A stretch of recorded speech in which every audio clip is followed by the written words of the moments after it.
Hey folks, welcome back to another HP Gaming GameLINK video. Today we're going to be opening up two big boxes of whoop-ass. What am I talking about? We're going to be donning our masks, assuming secret identities, and bringing the fight to the villains, unless we are the villains trying to bring the hurt on the heroes, as we take a look at both volumes of Kapow from Wise Wizard Games.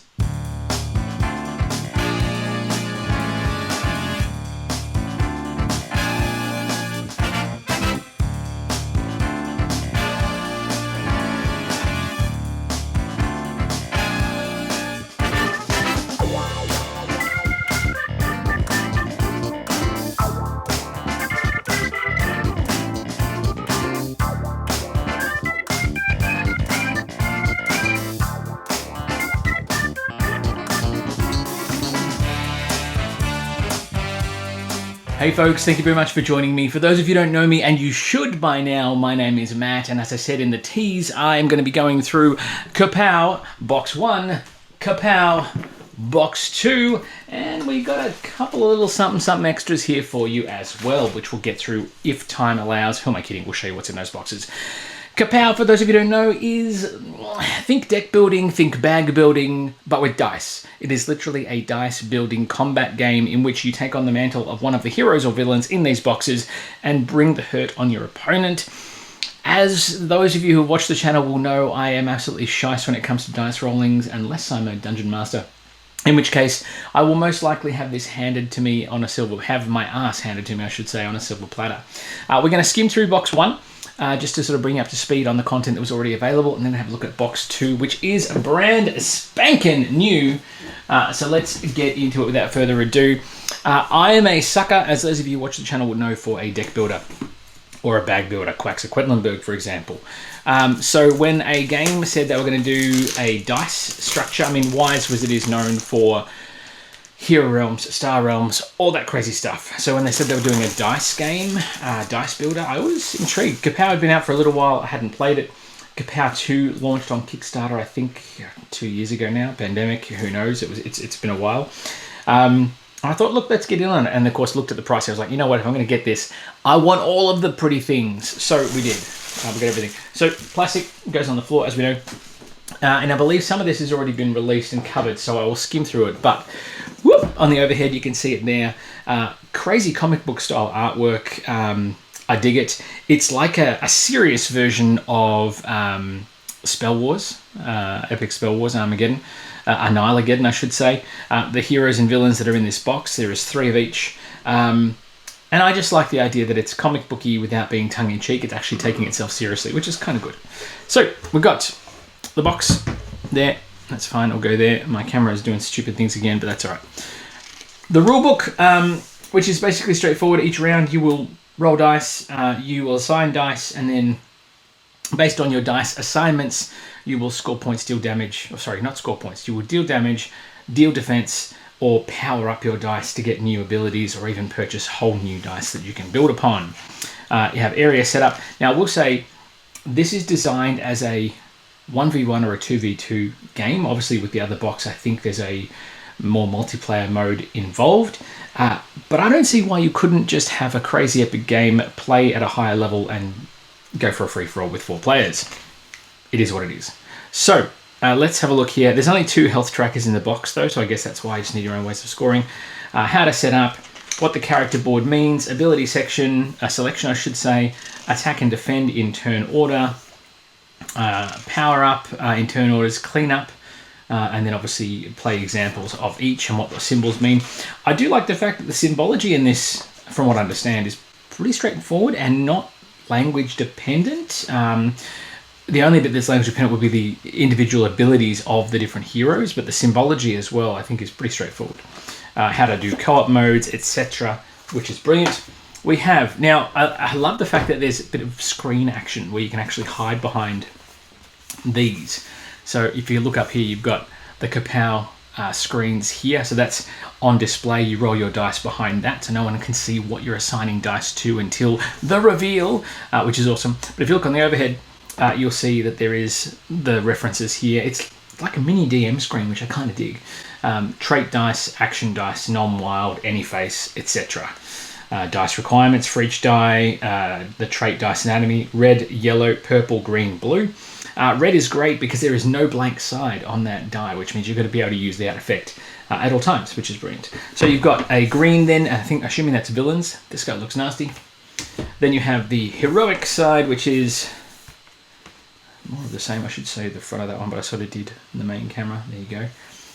And then you've got here the different, again, sort of situation explains how to win, lose, or draw. We have some lovely spacer, which we'll get rid of.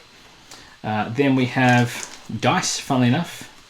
More dice. You have special issue. So it begins. This is the villain board. Our masked villain slinks into the night. Attack, defend, and then power up. So these are different places you can assign your die to give you those abilities. A bit of comic book action on the front, villain player board. And this talks about the people who created the game, etc. Stop in the name of justice, da-da-da. That's it, no more Mr. Nice Guy. I like the fact they fold up quite slimline. That's very cool. I dig that. Okay, heroes doing their thing. Attack, defend, same sort of thing. Immediate with power up, after power up, gain a trait die. So you can increase your dice pool, and obviously the more dice you have, the more stuff you can deal, damage, etc., etc. We have some bits here. More bits. My goodness, it's cards? What are we doing? Cards. We're doing cards. This is a dice game. Some punch outs, first player marker, targeting arrows for use in 2v2, tokens for different abilities, and then you've got entangle tokens are used with elusivity. Locked in tokens are used with timeout and spoiler alert. Yes, there's a hero called spoiler alert. And then you have the first player, and then the same on those as well. Punch outs, reasonably good quality. I don't know if you can see on the overhead there. That's pretty good, pretty straightforward. Does the job, makes a good noise. Then you can flip it to decide who goes first. But I do think the villains do get the upper hand in this one, which is awesome. Health score trackers. You have the hero score tracker. I like that they're knurled. You can see there's little grooves there, so you can spin them, get a bit of a grip on them. I see these things go up to 99 health. So there's no reason you couldn't have an epic slog for the ages and start with 99 health each. One hero, one villain, the final conflict, the final battle. I'm digging it already. I love it. Again, I didn't back the original launch of Kapow, but seeing the second volume one, I thought, look, let's check it out. Loved it, went all in, and the rest is history. So we have, check out the dice in a minute. We've got cards here, which I believe are for power-ups, excuse me. Get rid of the plastic. So these are team-up cards for the co-op game. There's also, they have here, coordinated assault. So base attack and then base attack, but for different traits. And then you've got, so I think they must be able to be played, and you can effectively use them for 2 players at a time, which is very cool. Then you've got here different helping hands, rebounding, replenish, assist, and coordinate. I like that. Love a bit of card play. Then we have the player boards themselves. Now these are boards that will go next to your hero. So Tough Nut is, I think, a hero. So you'll lay out your die board, and then Tough Nut will sit next to it here. It'd be cool if there was a bit of magnet in there so they could actually join up together, but hey, it is what it is. But on this board, you can see Tough Nut during defense, special abilities specifically for the hero, starting health of 30 and starting dice as well. And then you've got here Stalwart, take it. Now I think that's standard, and this is more complex because you can play two different versions of the game. Then you have Victor Kane. Oh, he's definitely a villain, 20 health, but I reckon he's got some crazy abilities. All the different abilities there as well. This round you get 6 to attack if you fill up those fields. Timeout, 25 health to start, lots of different dice. It's interesting because the characters start with different resources off the bat, which is very, very cool. Health, this is spoiler alert, who just looks like a nasty bastard who would come around and just literally do all that spoiling for you. You've got elusivity, who looks a bit rogue-esque, or like a female Green Lantern, 27 health. Intermediate actions, how to power up, how to entangle. You can use any die plus strength to activate that ability. Coquette, She looks nice and pretty, but she is gonna stuff you up. I nearly dropped an F-bomb there, I'm sorry. I've been pretty excited about whooping ass with this one. Okay, then we have, funnily enough, dice, because it's a dice game. Let's have a look here. Let's move this to the side for a minute. And the dice themselves, and there is a lot of them.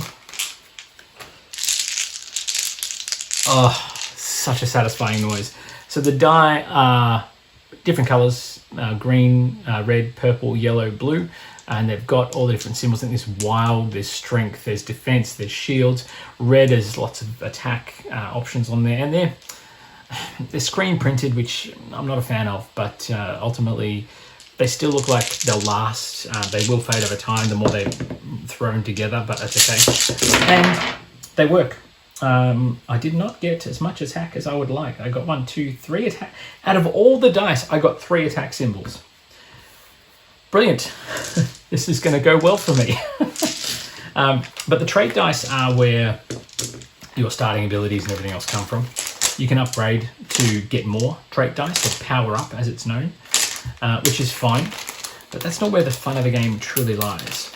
I like the idea of being able to take action dice. And the action dice are, how do we put it? There's a couple of arrows there, targeting arrows. Or maybe these little things are there to help you pry off pieces at the end of the game.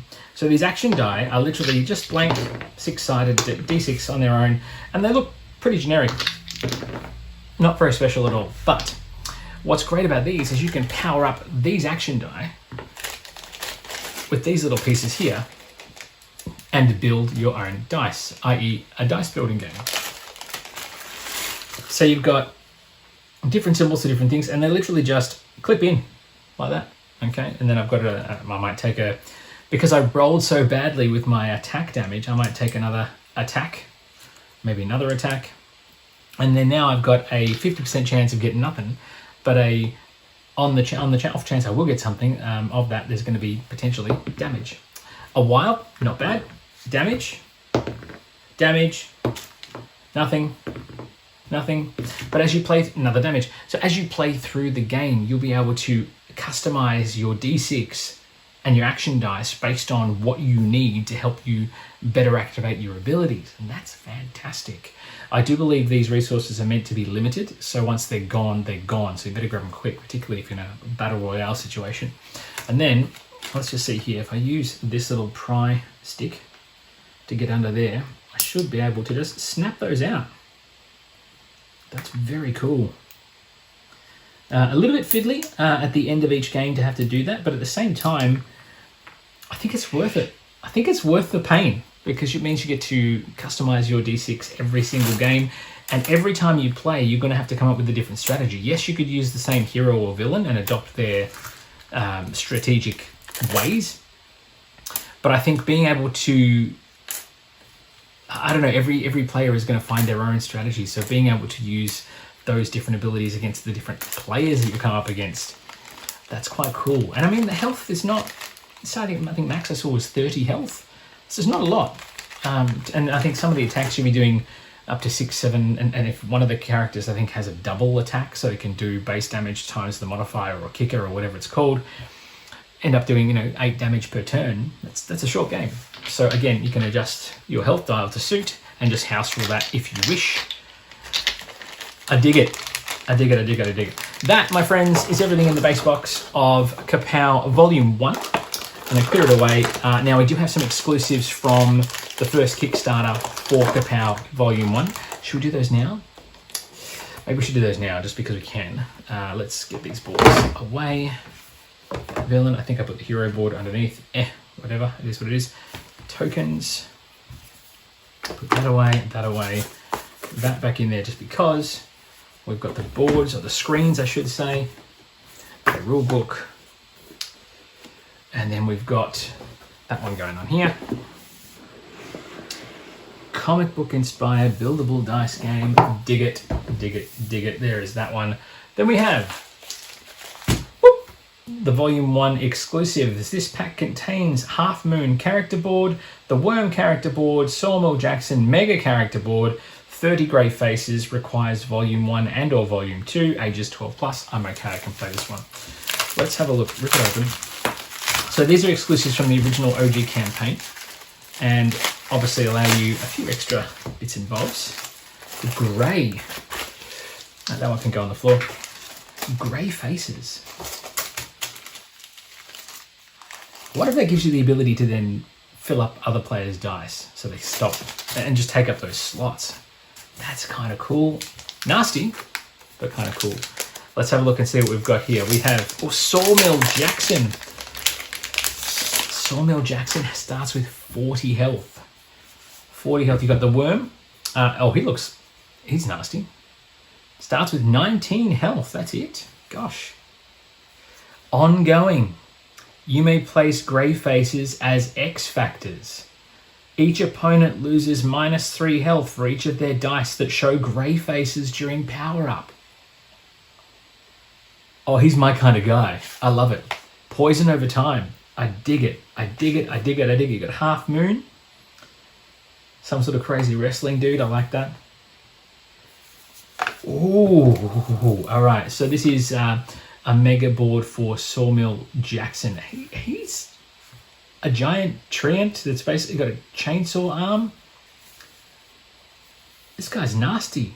2 versus 1. There you go. That's why. So you can play co-op against a third party. And you've got here some locked abilities that are during setup or locked in. Rev Saws. Oh, I dig that. I dig that. And Worm gets to assign. Worm's my favorite. I love it. I love it. All right, we're going to put those to the side so they can go back into box 1. We are now going to get into box 2, volume 2. Now, this is all the new stuff, new heroes, new everything, and of course, true to form, because we like to go all in. There is the volume 2 exclusive as well, and then there's the mega character board for that one as well. So this is going to be more of the same. Why do we need it? Why do we need a second volume? What's the go? Tell us, what's the skinny? So I think the reason you would need a second copy is just variety more than anything else, and the ability to then have 4 health trackers and just mix it up a little bit. I like the fact that you could literally, if you wanted to, if you really wanted to, give each player 50 health points, and it'd still be a very quick game, but you could have 6 players at the table, 3 aside, or you could have a free-for-all. There's no reason you couldn't house rule it. And if you're targeting certain players, you're blocking damage, your base damage is blocking everyone at the table, but those players that get above that are still going to deal damage to you. So it's going to be a very quick game. I mean, Epic Spell was, when we played that with 6 players, was just, I think people were dying within the first round of the game before they didn't have a chance to have a turn. And that was fantastic. I do like to take that aspect of this. I do like that if you're clever and you're cunning, you can both defend plastic on the floor and power up your hero at the same time to get and unlock some epic abilities. I do like that the building dice mechanic. I think that's fabulous. All right, let's put this one here into this side. So I've got, let's see, we've got 2 boxes. There we go. Kapow and Kapow 2. The rule book, which is going to be very much more of the same. Villain and hero. Behind the boards, action dice and the face removal tool, which we saw before. The abilities, setup, overview, how to win, symbol references, yep, that's fine, trait dice, etc. Play 1 phase, play 2 phase, there we go, abilities, timing, 2 versus 2 rules, how to set it all up, solo rules, there you go, you can play against standard 1v1 with character boards first. So you could effectively take Buzzsaw or Sawmill Jackson, as we saw him, and take on 2 heroes as a solo mode. That's kind of cool. I like that. It gives you rules for solo, so you can obviously work out how you're going to place all those bells and whistles. We have the Kapow board here for the heroes. That's sick. I love it. Or are these the villains? Villains were green in the first game. Same rules apply. It looks pretty much identical. There's no other surprises here that I can see. Game ends immediately when one player's health is 0 or less. Last player standing wins. This occurs even if health would have been gained later in the round. Once you are down, you cannot come back from being knocked out. Fair enough. So then we have the other board here. There you go. The other ones are villains. These are heroes. We have, again, same situation. I like it. I like it. I like it. I like it. I like it. Filler, which we don't need. We have special issue hero board. Intrepid hero sets off into the night. And I think it's all very much the same. Attack, defend, etc. Which is straightforward. Hero player board. Villain player board. I think the comic book panels are the same on both of these as well. These are the same, which is very cool. You have first player markup with some different art. Targeting arrows, you have entangle tokens are for use with volume 1. Locked in tokens are for use with volume 1. It's interesting they've given you more of the same.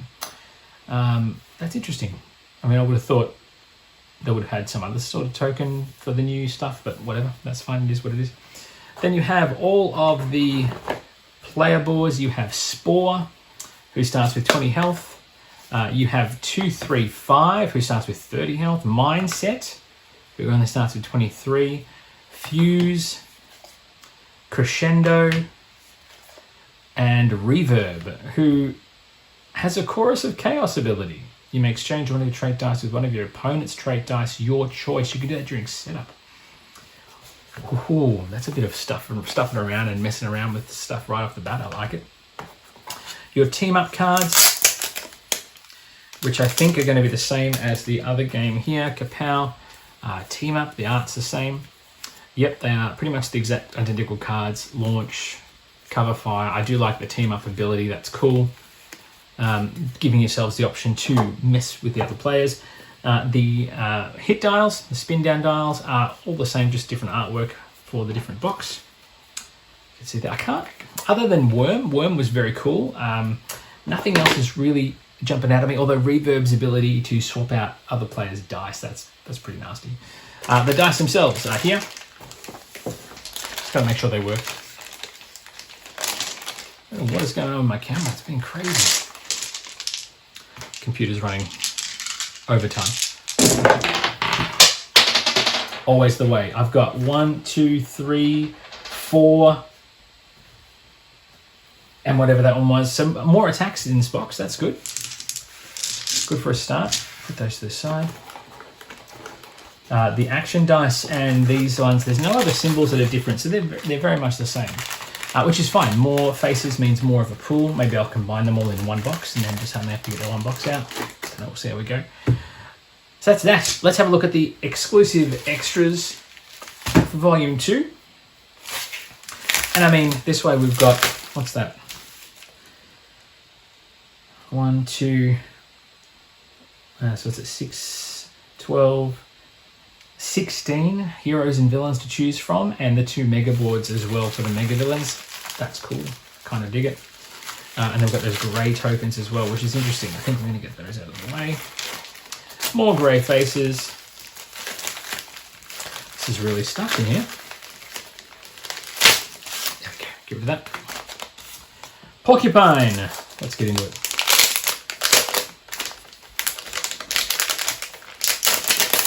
More plastic for the floor. Porcupine. Now this is a mega hero, 40 health. He only starts with trait dice. He doesn't start with an action die or anything else. That could be messy. And you've got different abilities here. Bite, attack, kicker, and attack kicker for each loose mite placed here. That could be quite powerful quite quickly, because you've got 1, 2, 3, 4, 5, 6 slots for power-ups. That's a lot of damage. Story so far, 2v1 rules, special rules. Porcupine's evolve ability is the only way he can put faces on bite or burrow. He cannot add faces from his pool. These faces are not gained and cannot be removed, so it stands there as a permanent. That's kind of cool. Triple Alpha, looks very Hulk Hogan-y, but that's okay, 26 health. And Quintessa, she looks like she means business too. 24, she has the grey face ability as well. Gain 3 health for each of your opponent's dice that show grey faces. During every power-up phase, if you power up and they have grey faces revealed as blanks or whatever the case may be, you gain +3 hit points. Wow, During an attack, lose all grey faces in your pool, then gain an attack kicker equal to the number lost this way. For each die placed here, your opponent gains 2 grey faces on their dice. Wow. I like the ability to mess with other players. That's pretty fantastic, I have to say. But that's it. That is everything. That is everything we have for Kapow, Volume 1 and Volume 2 and the exclusives. Have you played Kapow? What are your thoughts? Do you have a hero or a villain that you prefer? As always, we have been doing a bit of a flyover, I guess, of how it's all set up. So I'm going to set this up for a couple of players. We're doing it side by side. We'll be doing content exclusively from Box 2, just because it's new stuff.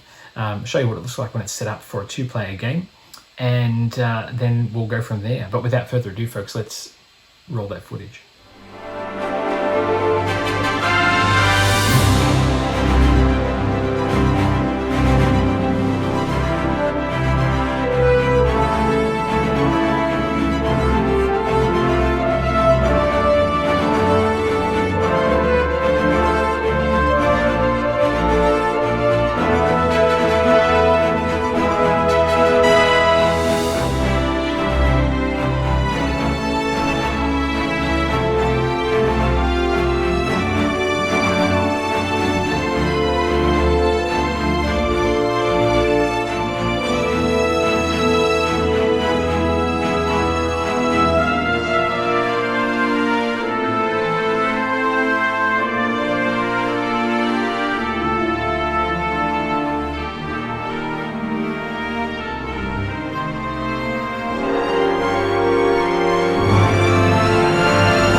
So many dice, so little time. I am excited to get this to the table and really get into the guts of it. I think it's going to be a fantastic battle game experience, and I think a lot of the players that I play with on the regular would be excited to get this to the table as well. It plays relatively, I think they say it's meant to play, what, an hour? How long? 20 minutes? 30 minutes? It says 20 minutes on the box.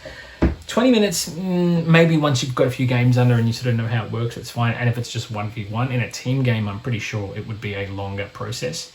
I do feel too, depending on how much you house rule, that would affect the playtime as well. But in playthroughs I've watched of this, if heroes are starting at 20 or 19 health and they take a couple of good hits early on, yeah, we're talking 20-minute game time. But hopefully they don't just play a defensive game and steamroll you. As I said, very excited to get this to the table. I hope you enjoyed the flyover. I hope you enjoyed that video as well, this video as well. If you did, by all means, please, there's a little subscribe button in the bottom corner, just down over there. If you want to click that for us, that'd be fantastic. We're nearing so close to 500 subs. It's been a long road, but we're slowly climbing that ladder, and thank you for your support. It would also be remiss of me to not thank our Patreon subscribers who support us each and every month. Thank you very much, sweethearts. We love you very, very much. As always, there is plenty more to come on the channel. We are awaiting on a very big box to arrive, and I mean very big. We're talking probably one of the biggest projects we backed last year, and it is going to be an unboxing for the ages, I can tell you that much.